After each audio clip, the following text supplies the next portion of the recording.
خوتي المغاربة، أهلا وسهلا ومرحبا بكم. نتمنى تكونوا بخير وعلى خير إن شاء الله. مرحبا بكم في قناتكم أوزاد ماروك. كنشكركم كيف العادة على الدعم ديالكم.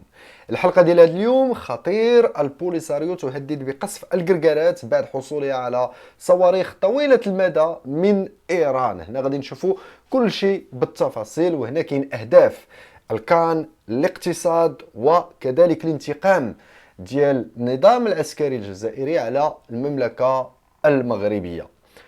هنا منتدى فرصتين اللي هي حركة مضادة للبوليساريو وللنظام الجزائري. كذلك تقول البوليساريو تهدد بقصف الكركارات بعد حصولها على أسلحة جديدة للتشويش على تنظيم الكان. علاش الكركارات مهمة جدا عند النظام العسكري الجزائري؟ الكركارات وهو المعبر يعني ديال العمق الافريقي الى المملكه المغربيه، والعمق الاقتصادي ديال الاقتصاد جنوب اللي دار المغرب مع الدول الافريقيه. هنا شرعت جبهه البوليساريو الانفصاليه في التخطيط لعمليه عسكريه ستهدف منطقه الكركارات، وفق ما كشف عنه منتدى دعم مؤيدي الحكم الذاتي بمخيمات تندوف المعروف بفرصتين. وأكد منتدى فرصتين أن جبهة البوليساريو تخطط لعملية عسكرية تستهدف منطقة الكركارات، مضيفا أن هناك سعيا حثيثا لشق طريق أمن لعبور بعض عناصر ميليشيات البوليساريو لتنفيذ عمليات إرهابية بالمنطقة، وهو ما يجعلنا نتساءل عن الخلفيات الحقيقية لهذا التهديد وما مدى واقعيته. هل تسمح المعطيات الميدانية الحالية بتنفيذ البوليساريو لتهديداتها؟ دابا البوليساريو ولا النظام الجزائري ملي يعني خسر الملف سياسيا، هذه ما نهضروش عليها. دابا كيدور كيفاش ينوضها مع المغرب.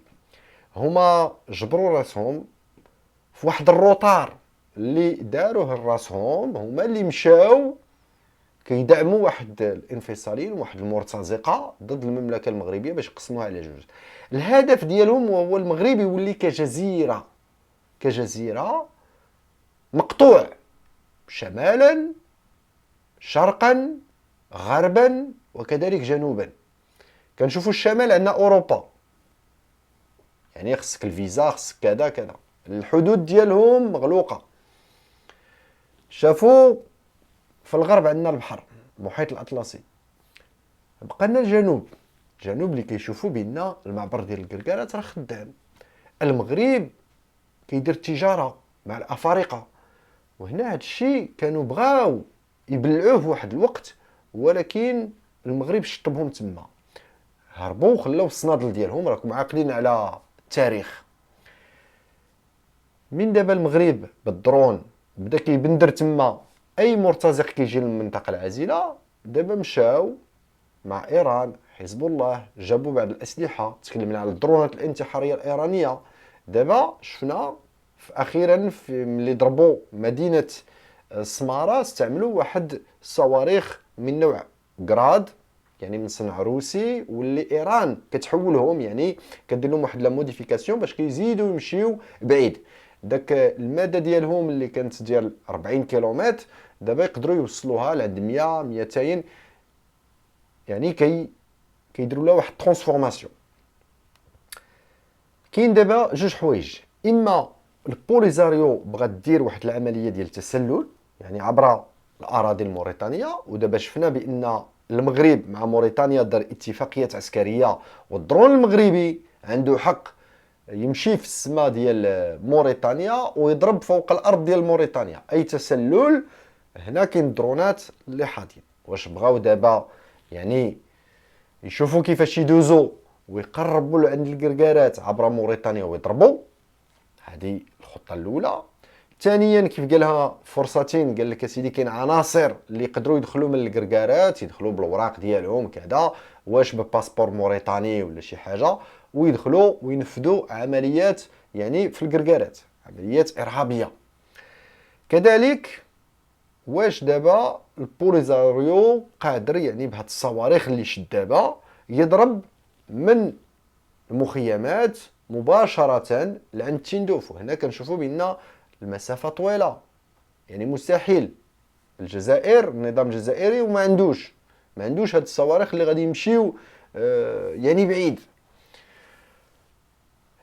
هنا الهدف ديالهم بهاد التهديدات من خسروا الملف سياسيا، وشفنا القرارات اللي خرجوا في مجلس الامن على الصحراء تصرفقوا تصرفيقه ديال المعقول. الحل الوحيد وهو الحكم الذاتي، ما بقى لا استقلال لا حتى شي حاجه، كلشي تقبر. دابا بغاو ينوضوها، والنظام العسكري الجزائري خصو دائما واحد العدو خارجي، خصوصا في هذا العام هذا اللي غادي يكون فيه الانتخابات. هذا 2024 غيكون فيه الانتخابات الرئاسيه،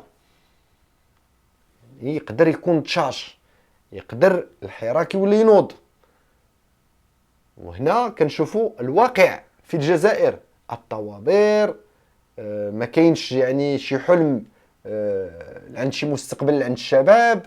كيشوفوا بان ما كاين لا صناعه كتسطالا في الجزائر، البنيه التحتيه ما نهضروش عليها، كاع داكشي الوهم اللي وعدوا به الشعب، الجزائر الجديده غادي نكونوا كذا وغادي يكون الازدهار وغادي يكون كذا.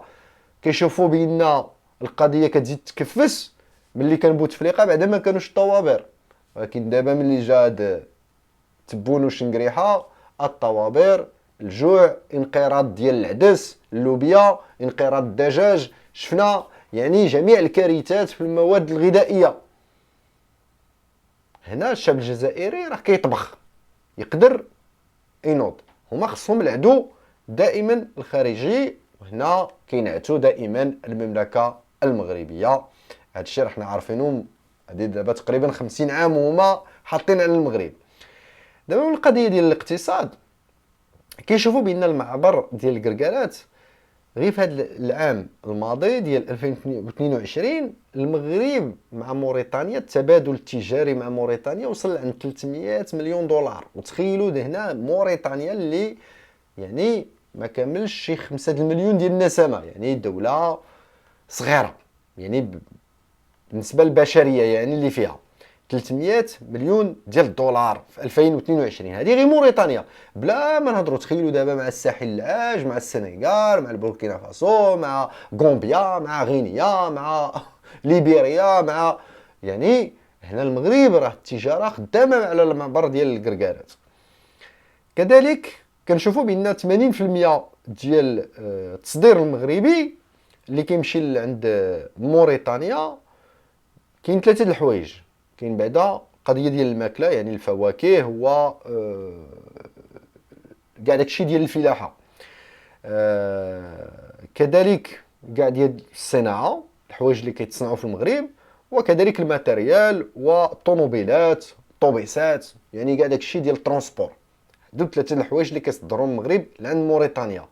كذلك كيشوفوا بان 20% ديال التصدير ديال المغرب لعند افريقيا كيمشي لموريتانيا. 20% ديال التصدير ديال الفواكه والخضار، يعني المواد الفلاحيه، كتمشي الخمس كيمشي لعند موريتانيا. يعني هنا واحد المارشي كبير بالنسبه للمغرب في هاد التجاره ديال جنوب جنوب. كذلك كيشوفوا بان 50% ديال المواد اللي استوردتهم موريتانيا يعني من افريقيا 50% جايه في المغرب. يعني كاع داكشي اللي كتدخل ليا من افريقيا كامله، من القاره كامله، 50% جايه من المغرب. وكذلك اكثر من 73% من المغرب الكبير، يعني شمال افريقيا اللي جينا نقولوا غير شمال افريقيا كتستورد اكثر من 73% المواد ديالها من المغرب، الباقي مفرق على تونس، الجزائر، ليبيا، مصر. هنا هذا الشيء باش كنشوفوا المهمه ديال المعبر ديال الكركارات بالنسبه ديال الاقتصاد. هما باغيين يقطعوا هذا الاقتصاد، حيت المغرب دابا الا كيدخل 300 مليون دولار غير من عند موريتانيا، تخيلوا شحال كيدخل مع الدول الافريقيه، يعني هنا كتحسب ملايير ديال الدولارات. يعني المغرب راه مروج القضيه تما، وهذا الشيء كتعطي فرص عمل عند الشباب ديالنا، كتزيد تطور الاقاليم الجنوبيه اللي هما حاسدين عليها وباغيين يحيدوها لينا. كيشوفوا بان المغرب كيبني الميناءات، الطرقان، الطريق تيزني الداخله، كيشوفوا الميناء ديال الاطلسي ديال الداخله، كيشوفوا الخطاب الملكي ديال التوجه الاطلسي الى افريقيا كذا. كيقولوا بان المعبر ديال الكركانات راه كيساهم في هذا الشيء هذا. وهما ملي كيشوفوا التنميه كاينه في المغرب، واي مبعوث اممي ولا اي لجنه من الدول اللي كتبغي تشوف المغرب كتدخل كتشوف التنميه اللي كاينه في الداخله والعيون والمدن ديال الصحراء المغربيه، كيشوفوا داك الشيء. الناس خدامه، الطرق مبنيه، البنيه التحتيه كاينه، الناس الرواج كاين، النشاط كاين، الاستثمارات كاينه، وكيزيدوا الناس يزيدوا يديروا الاستثمارات. كنشوفوا يعني الناس جايه من اسبانيا، من انجلترا، شي باغي يدير في الطاقه المتجدده، شي باغي يدير مصانع ديال الصناعه، كل واحد وشنو باغي يدير، شي ديال الصيد البحري، كل واحد وشنو كيدير تما. يعني هذا الشيء كيدخل فلوس، وهذا الشيء كيزيد لذاك الناس اللي عايشين تما باش كيزيدوا يرتبطوا بالمغربيت ديالهم. يعني كيكون واحد الارتباط كبير. كيقولوا بان المغرب، حنا عايشين في المغرب، عايشين العيشه ديال الكرامه، عندنا كل شيء موفر لينا، بغينا الخضره، بغينا الطوموبيلات، بغينا نلبسوا، بغينا نشطوا، يعني اي حاجه كاينه. وهذا الشيء كيزيد يحمق الكبرانات. هذا الشيء بالنسبه ديال الاقتصاد. ثانيا كيشوفوا المغرب في القضيه ديال الرياضه. المغرب دابا دا تنظيم ديال الكان 2023 وكذلك المونديال مع اسبانيا والبرتغال. هنا كاين عاوتاني تشويش على الكان. علاش؟ في المونديال المغرب عطى 6 ديال السطادات اللي غادي يلعبوا فيهم المقابلات ديال المونديال، ولكن بالنسبه ديال الكان مازال داكشي ما محددش. وهنا خايفين بان المغرب يقدر يقترح الملعب ديال العيون مثلا ولا ديال الداخله باش الناس تجي تلعب تما. وهما خايفين من هذا الشيء هذا، بان المنتخب ديالهم يقدر يلعب في الداخله ولا في العيون ولا كذا. وغادي يكون واحد الاشهار كبير لعند الصحراء المغربيه، يعني بان الصحراء مغربيه في القضيه ديال المونديال. هنا هذا الشيء خايفين منه، خصهم يشوشوا. وكذلك ما يديروش بان يخليو المغرب كدوله امنه ذات استقرار فيها الامان، فيها كل شيء باش السياح يجيو، باش الناس تمشي تسافر وتشوف البلاد وتشوف العيون والداخله وكيفاش. كيخصهم ينوضوا التشويش باش يقولوا راه كاين مشكل، كاين حرب، المغرب عنده حرب، باش السياح ما يجيوش، باش المغرب يرونوا ليه داك التنظيم، باش كذا، باش يضيعوا الاجواء. هذه ثانيا. القضيه الثالثه وهو الانتقام. بعد اولا انتقام سياسي حيت خسروا الملف سياسيا. بالنسبه لعند الامم المتحده كاع القرارات كتقول لهم الحل الوحيد وهو الحكم الذاتي المغربي، ما كاينش شي حاجه اخرى. كنشوفوا جميع الدول كتجدد الدعم ديالها لعند المقترح المغربي. شافوا اسبانيا رجعوا مع العلاقات وحاضرين من الراس، ما بغاتش تبدل الموقف ديالها وكتدعم الحكم الذاتي وكذا، وكتعترف بالصحراء المغربيه. كيشوفوا امريكا كتولي تجدد الموقف ديالها بان كتعترف بالصحراء المغربيه وكتدعم الحكم الذاتي، والحل الوحيد هو الحكم الذاتي. كاع هذا الشيء هذا كيشوفوا دابا فرنسا كذلك. عاوتاني احنا قلبنا الموجه ديال فرنسا اللي ولات دابا في اتجاه المغرب. دابا كنستناو غير الاعلان فوقاش يجي ماكرون ولا الوزيره ديالهم ديال الخارجيه تجي دير الاعلان ديال الاعتراف بمغربيه الصحراء وكذا وكذا. هنا ملي كيشوفوا القضيه ملف السياسي خسروه، خصهم دابا ينتقموا. وراه حنا شفنا في واحد الفيديو كنت درتها كيطلبوا التعويض. قال لك حنا التعويض الا المغرب بغى يدي الصحراء ويعوض لنا ال 500 مليار اللي خسرنا على البوليزاريو. شكون اللي قال لك خسرها انت على البوليزاريو؟ حنا حماق نعوضوا لك شي حاجه. انت كتعدى عليا شاري موس ضربني به، وفي التالي كتقول لي وصافي دابا حنا ما قديتش نضربك، ولكن رد لي فلوس ديال داك باش شريت داك الموس باش نضربك. واش هذا الحماق؟ كذلك كيشوفوا بان المغرب ماشي لقدام. التنميه الازدهار ديال المغرب تكلاسا اول دوله في التكنولوجيا، يعني اللي عندها العلوم ديال التكنولوجيا، وبان الشباب ديالها ماشي كيخترع التكنولوجيا ديال المستقبل. هنا اول مره المغرب هذا العام تكلاسا الاول في افريقيا، يعني دزنا جنوب افريقيا اللي كانت دائما هي في المرتبه الاولى، دابا المغرب دازها. هذا الشيء كيخلع. كيخلعهم هما. يعني هنا غادي يكونوا دي ستارت اب اللي المغرب غادي يخرج منها تكنولوجيات اللي غادي تنفع الاقتصاد المغربي وغادي تزيد في الازدهار ديال المملكه المغربيه، وهما بقاو اللور. هذا كذلك انتقام على هذا الشيء. هذا كخصني يا سيدي من المغرب راه ماشي ويعني داك ليكار اللي بيناتنا كيزيد يكبر، داك الفصل اللي بيناتنا كيزيد يكبر، كخصني نهرس داك الديناميك هذيك. هاد الشيء دابا هذه هي الفكره ديال شنقريحه ورباعته. علاش المغرب مشي لقدام؟ علاش المغرب يتكلاسا الاول في الكره، يتكلاسا الاول في التكنولوجيا، يتكلاسا الاول في كذا، يتكلاسا الاول في الاستثمارات الاجنبيه، يتكلاسا الاول في السياحه؟ هنا كيحماقوا هاد الناس، يعني كيشوفوا الاقتصاد ديال المغرب ماشي لقدام. يعني عندنا واحد الاتجاه، مازال عندنا الخدمه بزاف، مازال عندنا الخدمه في التعليم، عندنا الخدمه في الصحه، عندنا الخدمه هذا، ولكن المغرب هو كيمشي. كل خطره كنسمعوا شي حاجه، قانون جديد، مشروع جديد، ماشي لقدام كذا كذا، وهادشي يعني كيفرحنا حنا كمغاربه.